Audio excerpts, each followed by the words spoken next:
এই দুনিয়ায় যে যে দল করবে ওই দলের সাথী তার হাসর নাসর হবে। একেবারে খোলামেলা করে বোঝানোর জন্য এই দেশের মধ্যে গত 16 বছর আওয়ামী লীগ নামক দল যারা করেছে এদের হাসর নাসর হবে আওয়ামী লীগের সাথে। যারা বিএনপি নামক দল করে এদের হাসর নাসর হবে বিএনপির সাথে। জামাত ইসলাম নামক দল যারা করে এদের হাসর নাসর হবে জামাত ইসলামের সাথে।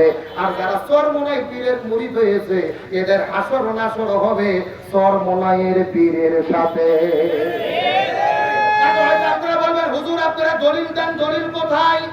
দলিল আল্লাহর কোরআন কত চমৎকার করে বলেন। সূরাটির নাম হলো সূরা বনী ইসরাইল, আয়াত নম্বর হলো 71। আল্লাহ তাআলা কত চমৎকার করে ঘোষণা করে বলেছেন, ইয়াউমা নাদু কুল্লু উনাসিন বিইমামিহিম। এ গভীর মনোযোগ লক্ষ্য করুন, আল্লাহ কত চমৎকার করে বলেন, ইয়াউমা নাদু কুল্লু উনাসিন বিইমামিহিম। আল্লাহ বলেন হাসরের ময়দানে প্রত্যেকটা মানুষ কিন্তু একা থাকবে না, প্রত্যেকটা মানুষের সামনে থাকবে তার নেতা। সামনে কে থাকবে? নেতা। এই গভীর মনোযোগ, হাসরের ময়দানে আপনি একা থাকবেন না, এই যে সভাপতি একা থাকবে না, আমিও একা থাকবো না, প্রত্যেকটা মানুষের সামনে থাকবে তার নেতা। এই কথাটা সুন্দর করে হাদিসের তাফসীর, কোরআনের আয়াতের তাফসীরটা বোঝার চেষ্টা করবেন। এই দেশের ভেতরে গত 16 বছর যারা আওয়ামী লীগ নামক দল করেছে হাসরের ময়দানে দেখা যাবে, ওই হাসরের ময়দানে আওয়ামী লীগ দল যারা বাংলাদেশের মধ্যে করেছে এদের সামনে প্রথম দাঁড়িয়ে যাবে বঙ্গবন্ধু শেখ মুজিবুর রহমান, তারপরে দাঁড়িয়ে যাবে 16 বছরের স্বৈরাচার কাঁঠাল রানী হাসিনা, এরপরে হলো ওবায়দুল কাদের, অন্যান্য নেতা কর্মী। এই দেশের মধ্যে যারা বিএনপি নামক দল করে হাসরের ময়দানে লক্ষ্য করে দেখা যাবে প্রথম দাঁড়িয়ে যাবে শহীদ প্রেসিডেন্ট জিয়াউর রহমান, তারপরে ম্যাডাম খালেদা জিয়া, মির্জা ফখরুল ইসলাম আলমগীর, তারেক জিয়া, অন্যান্য নেতা কর্মীরা।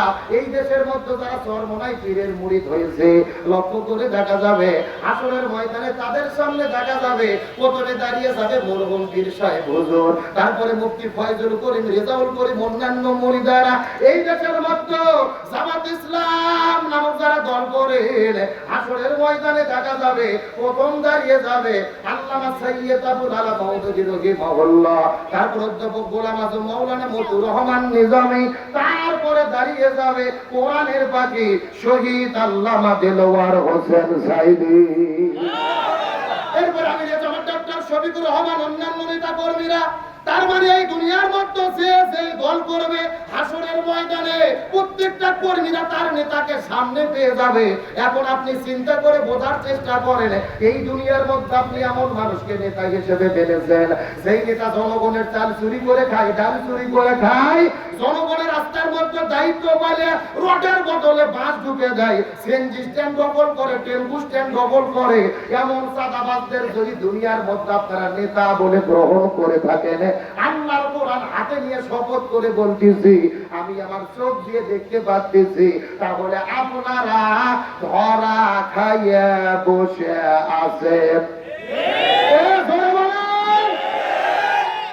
নেতা মানা দুনিয়ার কোনো বিষয় নয়, এই দুনিয়ায় যাকে নেতা মানবেন হাসরের ময়দানে তাকে নেতা হিসেবে তার সামনে আপনি পাবেন। এখন আপনি হাসরে সুদখোর, ঘুষখোর, দুর্নীতিবাজ, চাঁদাবাজদের চান নাকি আলেমদের সামনে পান? রাতের বেলা যাইয়া শুইয়া বউ নিয়ে ভালো করে বুঝবেন। কথা বল না, আমরা লাঠি নিয়ে আসিনি যে আপনাদের পিঠে পিঠে ওয়াজ বুঝবো না। আমাদের কার কথা হলো কোরআনের আয়াত বলবো, মানা না মানা আপনাদের ব্যাপার। কথা বল না, ভালো করে বোঝার চেষ্টা করবেন। তবে এই জমিনের ভেতরে হকের পক্ষে যারা থাকে তাদের বিপদ বালা মুসিবত আছে না নাই?